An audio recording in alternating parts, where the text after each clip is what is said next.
Hulk তার পুরনো cycle চালিয়ে বাজারের দিকে যাচ্ছিল। রাস্তা দিয়ে যেতেই দুটি দামি মোটরসাইকেলে চড়ে দুজন অহংকারী ছেলে হঠাৎ তার সামনে এসে দাঁড়াল। তাদের মধ্যে একজন ব্যঙ্গ করে বলল, কিরে, এই যুগেও গরিবের মতো সাইকেল চালাস? অন্যজন হেসে উঠল। অপমানজনক কিছু কথা বলে তারা দ্রুত চলে গেল। হাল্কের খুব মন খারাপ হল। সে মনে মনে ঠিক করল, এই অপমানের জবাব সে দেবেই।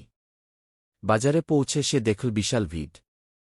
একটি বড় ব্যানারে লেখা আছে, কুস্তি প্রতিযোগিতায় প্রথম পুরস্কার 1 কোটি টাকা। হাল্কের চোখে এক নতুন জেদ দেখা গেল। সে তৎক্ষণাৎ কুস্তি খেলায় নাম লেখাল।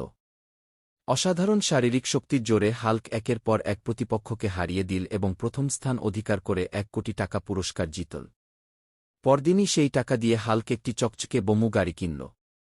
সন্ধ্যায় সে সেই রাস্তা দিয়ে গাড়ি চালিয়ে যাচ্ছিল, যেখানে সেদিন তাকে অপমান করা হয়েছিল। হঠাৎ সেই 2 মোটরসাইকেল আরোহী ছেলে আবার তার সামনে এল। এবার হাল্ক হাসিমুখে বলল, দেখ, আমি এখন বোমু চালাই। সেদিন তোরা আমাকে গরিব বলেছিলি গি। বন্ধুরা, তোমরা তাড়াতাড়ি লাইক এবং সাবস্ক্রাইব করো, তাহলে আমরা বিয়ে করব।